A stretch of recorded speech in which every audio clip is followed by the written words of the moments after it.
जी dear students, आज का हमारा टॉपिक है मोमेंटम और इसके साथ साथ momentum and second law of motion. अच्छा, पहले बात करते हैं मोमेंटम की। सबसे पहले तो ये कि मोमेंटम क्या होता है। अकॉर्डिंग टू न्यूटन जो मोमेंटम होता है वो किसी भी बॉडी के अंदर क्वांटिटी ऑफ मोशन जो है उसकी मेजरमेंट है।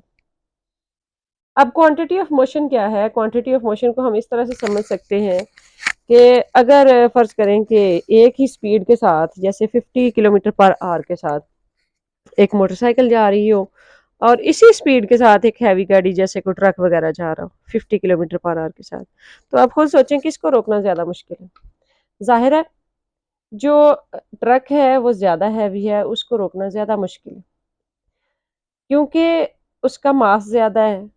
तो वो एक कॉमन ऑब्जर्वेशन की बात है कि ज्यादा मास वाली चीज को रोकना हमारे लिए ज्यादा मुश्किल है। इसीलिए कहा जाता है ना, हैवी गाड़ियों से दूर रहा करें, क्योंकि उनमें क्वांटिटी ऑफ मोशन ज़्यादा होती है। वेलोसिटी दोनों की सेम है। इसी तरह फ़र्ज़ करें कि हमारे पास 2 मोटरसाइकिल ही जा रहे हैं, एक 20 किलोमीटर पर आवर की स्पीड से जा रहा है और दूसरा 50 किलोमीटर पर आवर की स्पीड के साथ जा रहा है, तो किसको रोकना ज़्यादा मुश्किल है? ज़ाहिर है ज़्यादा स्पीड वाले को रोकना ज़्यादा मुश्किल है, इसका मतलब उसमें क्वांटिटी ऑफ मोशन ज़्यादा है। तो आपने यहाँ देखा कि 2 चीज़ें जो हैं वो क्वांटिटी ऑफ मोशन को डिटरमाइन कर रही हैं, वो है बॉडी का मास और बॉडी की वेलोसिटी। इस चीज़ को, बॉडी के मास और वेलोसिटी के प्रोडक्ट को हम मोमेंटम कहते हैं और ये डेफिनेशन दी थी सबसे पहले न्यूटन ने कि product of mass and linear velocity of a body is known as momentum, और in other words you can say that the quantity of motion of a body is known as momentum. अब अगर हम इसका formula देखें तो according to given definition इसका जो formula है that is equal to p is equal to m into v, mass into velocity, mass into velocity of the body. अब इसमें जो मोमेंटम है वो एक वेक्टर क्वांटिटी है और इसमें क्योंकि एक आपके पास स्केलर नंबर है, दूसरा वेक्टर है, तो ऐसी किसी भी क्वांटिटी जिसमें एक स्केलर नंबर हो मल्टीप्लाई हो रहा है किसी वेक्टर के साथ, जो प्रोडक्ट होगा वो हमेशा वेक्टर ही होगा। तो ये हमारे पास जो मोमेंटम है वो एक वेक्टर क्वांटिटी है यहाँ पे। अच्छा, ये जो मोमेंटम है इसकी डायरेक्शन हम फाइंड आउट कर सकते हैं, जो के डायरेक्शन होगी वेलोसिटी की, यानी जिस डायरेक्शन में बॉडी मूव कर रहा होगा उसी डायरेक्शन में मोमेंटम की डायरेक्शन होगी। अगर ये बॉडी जो है इस डायरेक्शन में टूवर्ड्स एक्स एक्सिस मूव कर रहा है तो हमारे पी की डायरेक्शन जो होगी वो भी यही वाली डायरेक्शन होगी, अलोंग एक्स एक्सिस ही होगी। अब इसके बाद बात आती है इसके यूनिट की। अगर हम इस फार्मूला से देखें तो इसका जो यूनिट है, मास का यूनिट क्या होता है? किलोग्राम होता है और वेलोसिटी का यूनिट होता है मीटर पर सेकंड। तो इस तरह हमारे पास किलोग्राम मीटर पर सेकंड इसका यूनिट आ गया। अगर हम इसी यूनिट को कुछ थोड़ा सा चेंज करें, ये किलोग्राम मीटर पर सेकंड को अगर सेकंड से मल्टीप्लाई कर दिया जाए और सेकंड से ही डिवाइड कर दिया जाए तो मेरे पास एक और क्वांटिटी बनती है, वो बनती है kilogram metre per second square और साथ में सेकंड मल्टीपल में आ जाता है। अब ये kilogram metre per second square जो है ये आपको पता है ये इक्वल होता है न्यूटन के। ये kilogram metre per second square जो है ये न्यूटन है। हम कह सकते हैं कि किलोग्राम मीटर पर सेकंड यानी unit of momentum is also equal to newton second. ये न्यूटन सेकंड के इक्वल भी है। ये चीज़ जो है वो न्यूटन के इक्वल होती है। तो इसकी वजह से आपका जो मोमेंटम है इसका दूसरा यूनिट जो है वो न्यूटन सेकंड बनता है। अच्छा, अब इसमें देखें, ये तो आपने इसका यूनिट फाइंड कर लिया, इसकी डायरेक्शन फाइंड कर ली। अब हम बात करते हैं इसकी डायमेंशंस की। अगर डायमेंशंस देखें तो मास के लिए डायमेंशंस जो है वो आपको पता है कैपिटल एम होती हैं और वेलोसिटी के लिए मीटर पर सेकंड, मीटर के लिए लेंथ, टाइम के लिए टी, और ये पर सेकंड है तो ये पावर -1 आ जाएगी। तो ये हैं डायमेंशंस ऑफ मोमेंटम। इसके बाद बात आती है momentum and second law of motion, और इसको यूं भी लिखा जाता है, यूं भी बोला जाता है, momentum in terms of the second law of motion.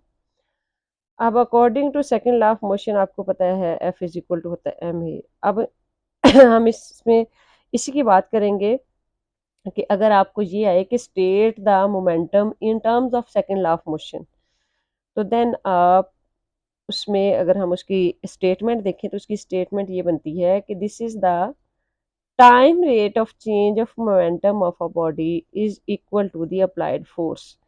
ये है momentum in terms of second law of motion. अब हम इसको प्रूव करेंगे कि वाकई time rate of change of momentum of a body is equal to the applied force. अब इसके लिए ये है कि let us consider a body. अब हमारे पास अगर एक बॉडी है जिसका मास है m, और वो इनिशियल वेलोसिटी vi के साथ यहाँ मूव कर रहा है स्ट्रेट लाइन में, तो after some time t its velocity becomes vf। तो इनिशियल वेलोसिटी vi थी, फाइनल वेलोसिटी vf हो गई, डिस्टेंस इसने s कवर किया और यहाँ से यहाँ तक इसको टाइम t लगा।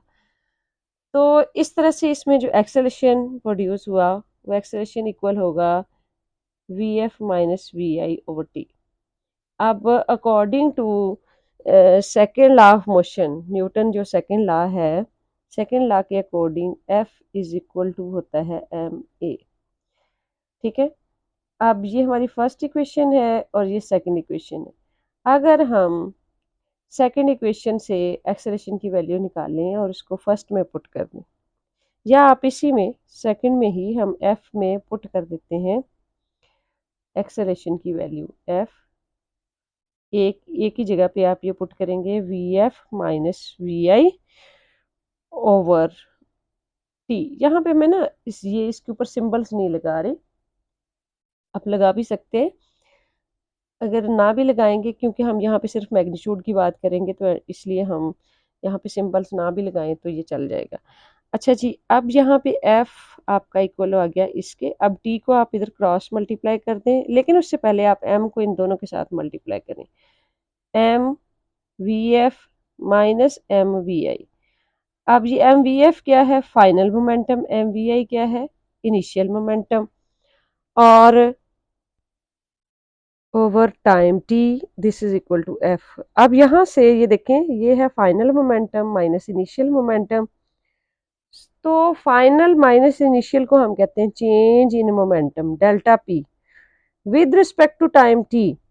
Rate of change of momentum with respect to time t is equal to the applied force. ये हमने प्रूव कर दिया, जो कि हमें प्रूव करने के लिए स्टार्ट में हमने शुरू किया था कि हम प्रूव करेंगे time rate of change of momentum of a body is equal to the applied force.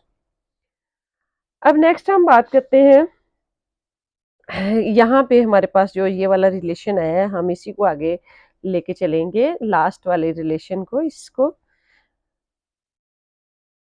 अच्छा, ये हमारे पास जो एक्सप्रेशन आया है ना, f is equal to m v f minus m v i over t, तो अगर मैं टी जो है ना, ये आपका ओवर में था, मैंने इसको क्रॉस मल्टीप्लाई किया एफ के साथ, तो ये एफ क्रॉस टी आपके पास आ गया। एफ क्रॉस टी जो है that is equal to change in momentum. ये आपके पास एक क्वांटिटी बनती है, इस क्वांटिटी को हम कहते हैं इम्पल्स। अब इम्पल्स क्या होती है? अगर हमने इसको डिफाइन करना हो तो हम इसको ऐसे डिफाइन करते हैं कि इम्पल्स क्या होता है, when a large force F acts on a body for a short interval of time t, then the product of force and time is called impulse। अगर हम इसका यूनिट निकालें तो ये प्रोडक्ट क्या है, किस चीज़ का है? फोर्स और टाइम का। तो फोर्स का यूनिट क्या होता है? न्यूटन। और टाइम का यूनिट क्या होता है? सेकंड। तो इसका यूनिट हो गया न्यूटन सेकंड।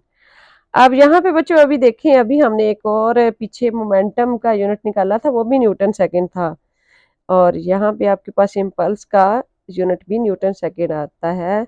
लेकिन ये दोनों क्वांटिटीज एक दूसरे से डिफरेंट होती हैं, एक सेम चीज़ नहीं होती। ठीक है, उसके बाद है हम बात करते हैं इसकी डायमेंशंस की। तो डायमेंशन के लिए अगेन, इम्पल्स के लिए आपको पता है जो डायमेंशंस आपने निकाली थी न्यूटन सेकंड के लिए पहले, वही डायमेंशंस इसकी होंगी, क्योंकि यूनिट तो वही रहे ना इसके। या आप यहाँ से भी निकाल सकते हैं, ये देखें यहाँ पे भी ये मास और वेलोसिटी ही है, दोनों का डिफरेंस रह के फिर भी ये मास और वेलोसिटी ही रहेगी। तो मास के लिए यूनिट होता है, डायमेंशन होती है कैपिटल एम, और वेलोसिटी के लिए मीटर पर सेकंड। तो ये आपके पास इसकी डायमेंशंस आ गई। अब नेक्स्ट अगर देखें, हमारे पास यहाँ एफ क्रॉस टी आ गया। एफ क्रॉस टी जो है वो equal to change in momentum यानी डेल्टा पी के इक्वल होता है। इस चीज़ को हम इम्पल्स कहते हैं, ये इम्पल्स का एक्सप्रेशन है कि impulse is equal to change in momentum. ठीक है, तो यहाँ तक था हमारा आज का टॉपिक, जिसमें हमने क्या क्या सीखा है। इसमें हमने मोमेंटम, इम्पल्स और relation of momentum and impulse, इसके साथ relation of momentum and force, ये चीज़ें भी आपने पढ़ी। यानी आपको ये कई तरीके से क्वेश्चन आ सकता है कि relation of momentum and impulse, relation of momentum and force, relation of second law of motion with momentum, किसी भी टर्म्स में ना ये क्वेश्चन हो, शॉर्ट में भी हो सकता है, लॉन्ग में भी हो सकता है, और वेरी इंपॉर्टेंट क्वेश्चन है एग्जाम के पॉइंट ऑफ व्यू से। तो और है भी इजी, बड़े आराम से ये तैयार हो जाता है। तो आपने ये वाला टॉपिक बच्चों बड़े प्यार से इसको तैयार कर लेना है। इंशाल्लाह हम नेक्स्ट जो है law of conservation of momentum पढ़ेंगे।